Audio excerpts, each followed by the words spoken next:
नेता अलका लांबा ने दिल्ली की मुख्यमंत्री आतिशी के बारे में भाजपा नेता रमेश बिधूड़ी की आपत्तिजनक टिप्पणी की निंदा की। इस बात पर जोर दिया कि महिलाओं के प्रति अपमानजनक भाषा, चाहे वो कांग्रेस, भाजपा या आप से हो, अस्वीकार्य है। उन्होंने इसे निम्न स्तरीय राजनीति के रूप में आलोचना की और सुझाव दिया कि रमेश बिधूड़ी पहले ही चुनाव हार चुके हैं। बेंगलुरु में HMPV वायरस के 2 सक्रिय मामले सामने आने पर कर्नाटक के मुख्यमंत्री सिद्धारमैया ने कहा कि ये 2 बच्चों में पाया गया है। मैंने दिनेश गुंडू राव से बात की है, जो स्वास्थ्य विभाग के प्रभारी हैं। उन्होंने विभाग के साथ बैठक की। जो भी निर्णय होंगे सरकार उन्हें लागू करेगी। सरकार सभी एहतियाती कदम उठाएगी और इस बीमारी का दस्तावेजीकरण करेगी।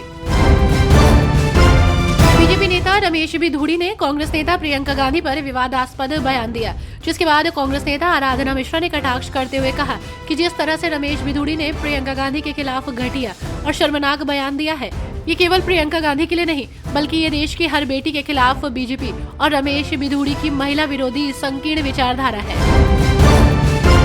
बीजेपी नेता रमेश बिधूड़ी ने दिल्ली की सीएम आतिशी को लेकर विवादास्पद बयान दिया है।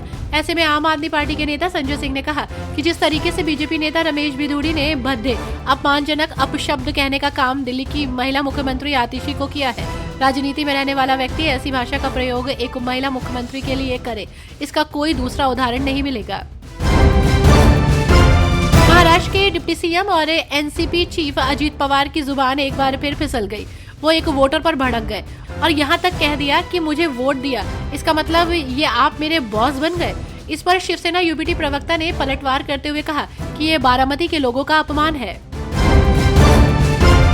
पश्चिम बंगाल की मुख्यमंत्री ममता बनर्जी ने केंद्र पर गंगा सागर मेले को नजरअंदाज करने का आरोप लगाया। उन्होंने कहा कि केंद्र कुंभ मेले पर करोड़ों खर्च करता है, लेकिन गंगा सागर के लिए कोई मदद नहीं दी। ममता ने गंगा सागर में विकास और कटाव रोकने के लिए महंत से दान का कुछ हिस्सा खर्च करने का अनुरोध किया। तो वहीं ममता ने मुरीगंगा नदी पर पुल निर्माण के केंद्र के वादे को अधूरा बताते हुए राज्य सरकार के निर्माण का ऐलान किया।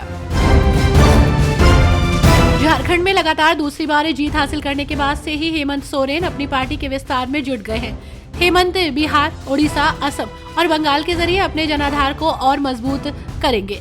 इन राज्यों में अगर वोट बढ़ता है तो जेएमएम को राष्ट्रीय पार्टी का दर्जा मिल सकता है। दिल्ली के पूर्व मुख्यमंत्री और आम आदमी पार्टी के राष्ट्रीय संयोजक अरविंद केजरीवाल ने एक बार फिर से बड़ा दावा किया। पूर्व सीएम ने कहा कि मैंने कुछ दिन पहले बोला था कि दिल्ली सीएम आतिशी को गिरफ्तार किया जाएगा और आम आदमी पार्टी के कुछ नेताओं के यहाँ रेड पड़ेगी।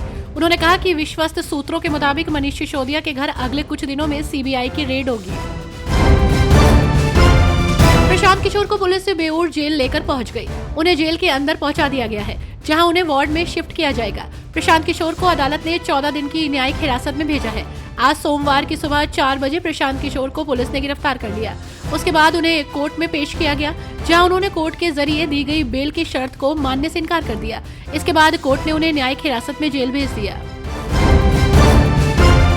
महाराष्ट्र में विधानसभा का चुनाव संपन्न हो चुका है। राज्य में नई सरकार ने सत्ता संभाल ली है, विधायक मंत्री बन चुके हैं और विभागों का बंटवारा भी हो चुका है, लेकिन नेताओं के मन में हार जीत की कसक बाकी है। यही वजह है कि कभी हारे हुए उम्मीदवार जनता को भला बुरा कह रहे हैं, तो कभी जीते हुए विधायक को वोट न देने वालों पर तंज कसते नजर आते हैं। अब तो खुलेआम वोट न देने वालों को गाली देने का सिलसिला शुरू हो गया है।